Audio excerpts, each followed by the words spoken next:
বাংলাদেশের অন্তর্বর্তী সরকারের প্রধান উপদেষ্টা ডক্টর মোহাম্মদ ইউনূসের সেভেন সিস্টার্স নিয়ে করা মন্তব্যকে কেন্দ্র করে ভারতের উত্তর পূর্ব রাজ্যগুলোতে তীব্র প্রতিক্রিয়া সৃষ্টি হয়েছে।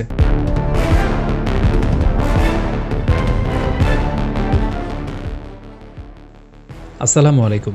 বাংলাদেশের অন্তর্বর্তী সরকারের প্রধান উপদেষ্টা ডক্টর মোহাম্মদ ইউনূসের সেভেন সিস্টার্স নিয়ে করা মন্তব্যকে কেন্দ্র করে ভারতের উত্তর পূর্ব রাজ্যগুলোতে তীব্র প্রতিক্রিয়া সৃষ্টি হয়েছে। এমনকি বাংলাদেশকেই ভেঙে নিজেদের জন্য সমুদ্রপথ তৈরি করার হুমকিও দিয়েছেন অনেক নেতা। আসামের মুখ্যমন্ত্রী হেমন্ত বিশ্ব শর্মা ডক্টর ইউনূসের মন্তব্যকে আপত্তিকর বলে অভিহিত করেছেন। অন্যদিকে কংগ্রেস নেতা পবন খেরা একে উত্তর পূর্ব ভারতের জন্য বিপজ্জনক বলে আখ্যায়িত করেছেন। আমরা নিশ্চয়ই জানি ডক্টর মোহাম্মদ ইউনূস চায়নাতে আসলে এই উত্তর পূর্ব রাজ্যগুলো অর্থাৎ সেভেন সিস্টার্স নিয়ে কি মন্তব্য করেছিলেন। সম্প্রতি সোশ্যাল মিডিয়ায় ছড়িয়ে পড়া একটি ভিডিওতে দেখা যায় চীনে 4 দিনের সফরের সময় ডক্টর ইউনূস বলেছিলেন ভারতের 7টি রাজ্য যা পূর্ব ভারত ও সেভেন সিস্টার্স হিসেবে পরিচিত সেগুলো একেবারে ভূমি বেষ্টিত বা ল্যান্ডলকড, তাদের সমুদ্রে যাওয়ার কোনো পথ নেই। তিনি আরও বলেছিলেন বাংলাদেশ এই অঞ্চলের জন্য সমুদ্রের অভিভাবক। এটি এক বিশাল সম্ভাবনা তৈরি করে যা চীনের অর্থনীতির সম্প্রসারণের সুযোগ এনে দিতে পারে। ডক্টর ইউনূসের এই মন্তব্যের ফলে ভারতের রাজনৈতিক মহলে ক্ষোভের সৃষ্টি হয়েছে, বিশেষ করে এমন সময়ে যখন শেখ হাসিনা সরকার ক্ষমতাচ্যুত হওয়ার পর বাংলাদেশ চীনের সঙ্গে ঘনিষ্ঠ সম্পর্ক তৈরি করতে চাইছে। আসামের মুখ্যমন্ত্রী হেমন্ত বিশ্ব শর্মা বলেছেন বাংলাদেশের অন্তর্বর্তী সরকারের এই মন্তব্য খুবই আপত্তিকর এবং নিন্দনীয়।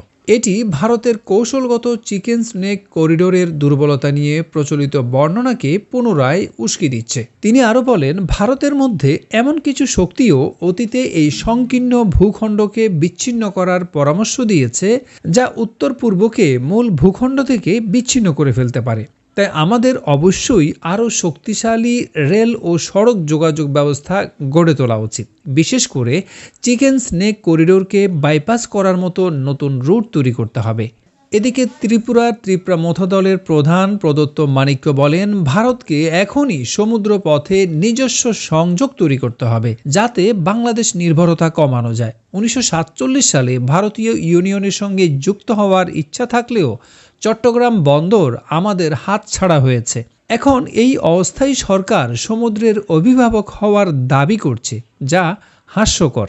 তিনি আরও বলেন যদি আমরা নতুন অবকাঠামো প্রকল্পের জন্য কোটি কোটি টাকা ব্যয় করতে পারি তাহলে বাংলাদেশকেই ভেঙে সমুদ্রপথ নিশ্চিত করাই ভালো। চট্টগ্রাম পাহাড়ি অঞ্চলে বসবাসরত বহু ত্রিপুরা, গারো, খাসিয়া ও চাকমা জনগোষ্ঠী নিজেদের ঐতিহ্যবাহী ভূমিতে অত্যন্ত কঠিন পরিস্থিতিতে বসবাস করছে। তাদের অধিকার ও তাদের জাতীয় স্বার্থ রক্ষায় এই সুযোগ ব্যবহার করা উচিত। এদিকে কংগ্রেস নেতা পবন খেরাও সতর্কবার্তা দিয়েছেন। তিনি বলেছেন বাংলাদেশ চীনকে আমন্ত্রণ জানিয়ে ভারতের বিরুদ্ধে একটি অবরোধ তৈরি করতে চাইছে। আমাদের পররাষ্ট্রনীতি এতটাই দুর্বল যে যার জন্মের জন্য আমরা অবদান রেখেছিলাম সেই দেশই এখন আমাদের ঘিরে ফেলার চেষ্টা করছে। ভারতের অর্থনৈতিক উপদেষ্টা পরিষদের সদস্য সঞ্জীব সানেল বলেন ডক্টর ইউনূসের বক্তব্য খুবই কৌতূহলজনক। চীন বাংলাদেশে বিনিয়োগ করতে পারে, কিন্তু তিনি ভারতের উত্তর পূর্ব রাজ্যগুলোর ভূমি বেষ্টিত অবস্থান নিয়ে কেন কথা বলছেন? বাংলাদেশে ভারতের সাবেক হাইকমিশনার বিনা সিকরি ডক্টর ইউনূসের মন্তব্যকে অত্যন্ত হতাশাজনক বলে আখ্যায়িত করেছেন। তিনি বলেছেন উত্তর পূর্ব ভারতের সমুদ্রপথ ব্যবহার নিয়ে ভারত ও বাংলাদেশের মধ্যে আনুষ্ঠানিক চুক্তি রয়েছে। ইউনূসের মন্তব্য এই ঐতিহাসিক বাস্তবতাকে অস্বীকার করে।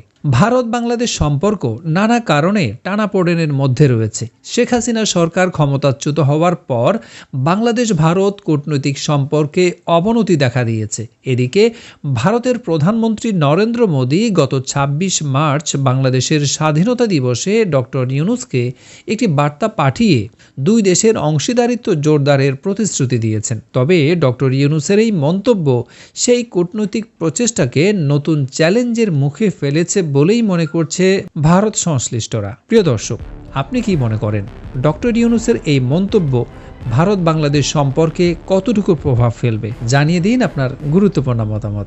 দেখা হবে পরবর্তী ভিডিওতে। ভালো থাকবেন।